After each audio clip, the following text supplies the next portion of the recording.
Okay, we have got an update regarding Patrick and Thais's divorce, and things are about to get rather interesting. So let's head over to starcasm.net. So as you can see, it starts off by saying that 90 Day Fiance star Patrick Mendes has filed for a divorce summary deposition in his divorce from Thais Mendes. Starcasm can exclusively reveal. Patrick made the filing on June 15th, which was 25 calendar days after Thais was served with the divorce papers on May 21st. According to Nevada state law, Thais has 21 days to respond after being served. Okay, so let's continue. If the court grants Patrick's request for a summary division for a disarray without a hearing, he would get everything he asked for in initial divorce filing. That includes sole legal custody and primary physical custody of the 3-year-old's daughter, Alyssa. Okay. The new filings confirm Patrick and Thais have been splitting their time with Thais since early last month. According to Patrick, Alyssa has been with him 4 to 5 days a week, with Thais 3 to 4 days a week since May. Patrick and Thais are commonly featured on, of course, the current season of 90 Day Fiance, The Last Resort. But this isn't just all, folks. But before we get into the next part of this as well, including these two and this madness, the good thing that I'm going to say is at least we know they've been able to co-parent by the looks of it in a more healthy way, because it's good to see that the days are kind of equal. He has 4 to 5, she has her daughter for 3 to 4, to be fair, which is better than I expect it to be. But there is more information here, okay? Also, again, by Starcasm, okay? Patrick and Thais Mendes are in $240K debt, not including their house or cars. Now, this is something that we spoke about previously regarding Patrick being in debt, but this one has both of the names attached to it. Before, it was only Patrick's. So as you can see, Thais and Patrick have a lot of issues. As viewers of the current season of The Last Resort, if you haven't seen the upload, you should be seeing it right now, because I've just uploaded it, folks. You know what I'm saying? Go watch that. Anyway, are well aware, in addition to their personal problems, the couple is also struggling with financial issues. Big financial issues. Her Starcasm was the first to report. Patrick was sued by a bank and multiple credit card companies in 2025 for debts totaling up to $141,000.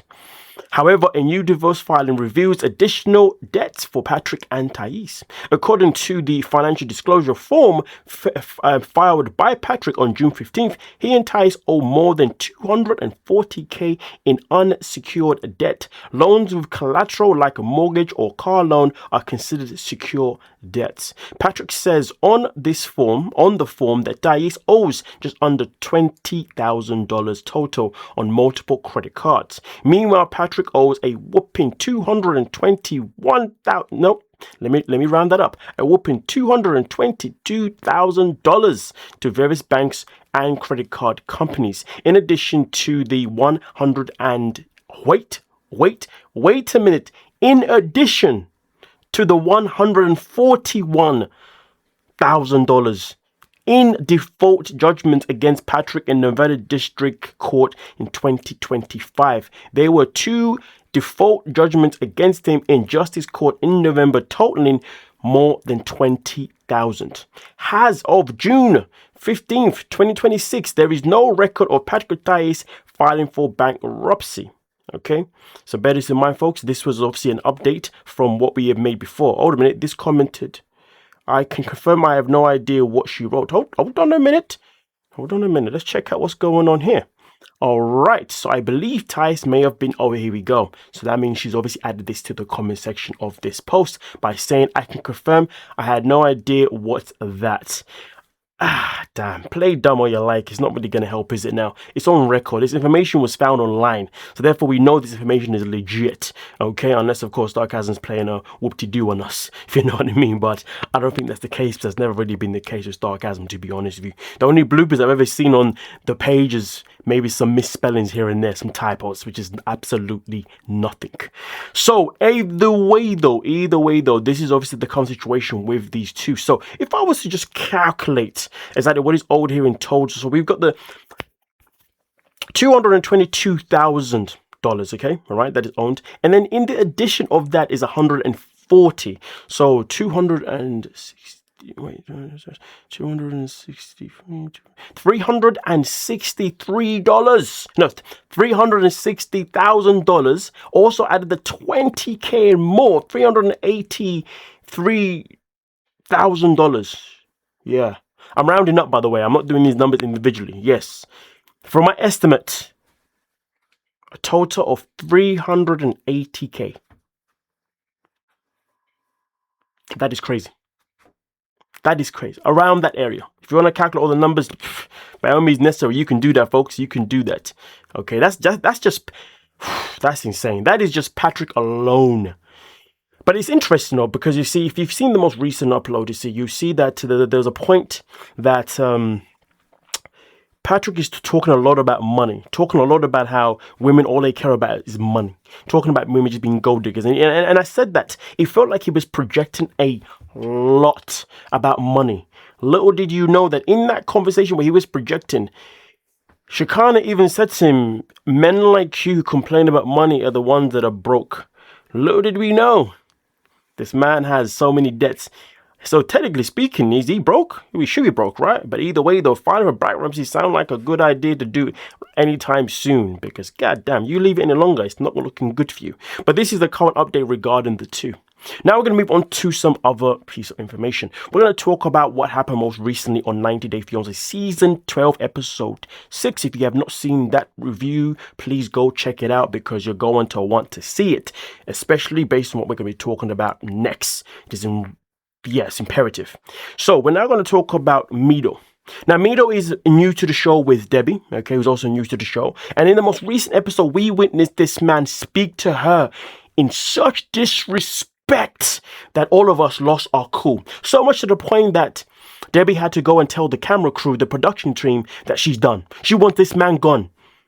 And not only that, but also went to the depths of where her friends had to step in and tell him to shush. Tell him that he cannot speak to women the way he's speaking to women. Telling him that this is not how women work in America. But Debbie also said that this is how he speaks to all women. The man has no respect. And this is something that we have seen. And we saw Debbie finally stand her ground. But Mido has now come out on social media to give his thoughts. Now, bear in mind, though, he's come out on social media to give his thoughts, but prior to this, Debbie, if you've seen him on YouTube Shorts, also came out prior to the episode to talk about how Mido was in a position where he had now had to turn off all of his comments on his pages purely because people were coming at him, and therefore he couldn't handle it, so he turned it off. And she said this before this episode even aired, so now we know why she said it, but now he's come out on social media to speak for himself, where he has come out by saying that I respect all women. I hold all women of the world in high regard and respect. The women is among the most beautiful and delicate things. Without women, men would not exist. Now, I ain't gonna lie to you folks. Women are definitely delicate and beautiful. Yes, that's what I like about women. You know, I always love a woman with such beautiful skin. Soft, delicate skin. Oh, God. Yeah, but not like Lenny of Mice and Men. Calm down, okay? Like, I'm not mad like that. If you know, you know. But yeah, he's not wrong when he says that. But he may not be wrong in what he's saying, but it doesn't mean that he believes what he's saying. Now we continue. He continues by saying that the Egyptian women was the first in the world to rule. Now he wants to give us an education on when women ruled the world. Why is this relevant to your behavior? See what I mean? People that just want to say things because they want to sound good. Continues by saying women in Egypt are the greatest women in the world. It's funny because he's talking about women in Egypt, but hold on a minute. You was disrespecting an American woman. A woman in Egypt is relevant, but also irrelevant. It's relevant because she is still a woman, but irrelevant because this happened to an American woman. So right now you're talking about Egyptian women. What about American women? What about women in general? But either way, we continue. He goes, women in Egypt are the greatest in the world. They manage the household while the men work. If the woman also works, the men will help with the housework. Something that we have not seen him do in any shape or form. When he was in Egypt, he was getting Debbie to send him money. When he was in Egypt, he was getting Debbie to buy his tickets. When he was in Egypt, he was ignoring her phone calls if he didn't feel like speaking to her. And he wants to sit here and have the audacity to talk about even when a woman works, the man will still do his housework. We saw these two move in the house. We saw it. He arrived in America. First day he said can we move?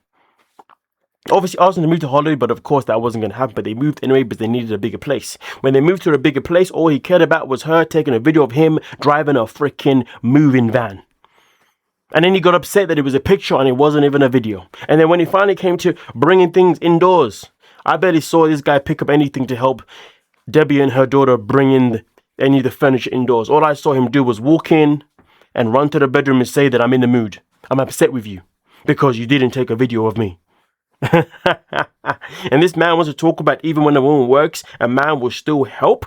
Yes, this is true, but it is not true for you. This guy is talking a whole bunch of gobbledygook. Continues here by saying, when they asked me about doing chores, my answer was, if a woman doesn't work, she takes care of the home and the children. If the woman also works, both the man and the woman helps in the home. I respect all women with regards and love. Have a good life. You know what's interesting, folks?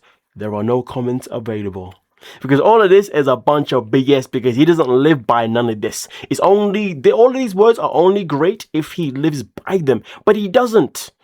And that's why he's saying them. He thinks that we are blind. He thinks that we are sure. He thinks we are naive. That's something that I am not. Quite disappointed, to be fair, to see Paula, who's also part of the new season, or Paulina, to obviously liking it. But I guess cast members sometimes do what they can to support one another. But either way, though, in this situation, I don't think I'd be wanting to be supporting him personally. Either way, though, this is obviously what he's come out to say to try and defend his actions based on what we saw with him and Debbie in this week's episode of 90 Day Fiance Season 12, Episode 6. If you have not seen my review, I say it again, go watch it and check it out. And trust me, you hear me say more things than I just said right here. But now we're also going to move on to another one here. We're going to move on to Shekinah. Now, of course, the most recent episode of 90 Day Fiance, The Last Resort, just came out. As I said before, I've just uploaded my reactions to that one. Please go check it out. But Shekinah has had something to say. No idea why the word was not coming out of my mouth. But this is what she's come out to say. Look at it. Just look at this. I'm so embarrassed to be on this trash TV show. Make it stop. Pathetic. Waste of my time. I can't wait for this part of my life to be over. How many times has she been back to 90 Day Fiance? How many seasons have we seen her come back time and time again? And now all of a sudden, this is a waste of your life? Let's be real. Let's be real. If 90 Day call her and say, listen, we want you to come back for another season, we know she's coming back. She enjoys the clout way too much. She enjoys the benefits of being on reality TV, and that is the benefits of having more followers in your social media account, and also means you are more likely to get more deals coming your way. She enjoys it way too much to not want to be a part of that world. Let's call it what it is. But hey, I hope she means it though. I'll be more than happy to not see her again. More than happy. But with that being said, though, let me know your thoughts on this one. Do you think that she will stick to what she's saying, or do you think she will not? Give me your thoughts on that one. Kind of crazy, because nothing dramatic happened for her this week's episode anyway. Now we're going to move on to something that I don't like to... I hate seeing these things. You know, one of the things I don't like about 90 Day these days is that spoilers come out all the time. And I know if I'm not going to speak about it, somebody else is already going to speak about it anyway. So therefore, ladies and gentlemen, this is a spoiler for you folks regarding a new couple in the new season of 90 Day Fiance Season 12. And this couple here is Annabelle and Shea. So far, we are seeing them going through a very sticky situation, especially when it comes to Shea's infidelity. But I can already tell you how this is going to end. It ends with them two getting married anyway. As you can see, as per 90 Day Fiance update, spoiler alert, congratulations to Shea and Annabelle, who were married in Kentucky on April 8th, 2026. His daughter was a bridesmaid. Deer Mountain Weddings posted, okay, who doesn't like the 90 Day Fiance show? Better yet, get married where it was filmed. Had an amazing time being a part of the show. The experience was so neat. Blah, blah, blah, blah, blah, blah, blah. Either way, though, Shea has not been posting Annabelle on his IG, but that's probably because the wedding review is supposed to be top secret. It looks like TLC was filming. Oh, I see what's going on here. So, of course, it hasn't been posted purely because they believe that, if anything, this may also air when this scene's obviously going to air at some point this season, which, to be fair, will probably happen. But either way, though, folks, as you can see right here, this picture here shows clearly a picture that indicates it's been filmed, and we can only assume it is by TLC. So there you go, folks. That is a spoiler for how their relationship is going to end throughout this season anyway. But it does not mean that we are not going to continue reviewing their relationship, because everything that goes down in the relationship can still be relatable to why we are going to either agree or disagree with them deciding to tie the knot. So I'm still excited to review that despite knowing the ending. Okay, folks. So don't boycott it. You know what I'm saying? You can boycott the show, but just not my channel. But with that being said, folks, that is the updates of today. Of course, there'll be more content coming out for the rest of the week, so please make sure you stay tuned by not only just subscribing, but just by doing your notifications. But this is what you need to do, folks, because you cannot rely on YouTube notifications, okay? When you wake up, check my channel. When it's lunchtime, check my channel. When it's dinner time, check my channel. When it's bedtime, check my channel. Just check just in case somebody has been uploaded. Yes, folks. That is the best notification you're ever gonna get. More of the stories. Live for me, yes. I'm just playing. Oh, am I? Either way, though, please, thank you so much for your time. Don't forget to like, subscribe, and hype the video on your way out. Have a great day. Thank you so much for your time.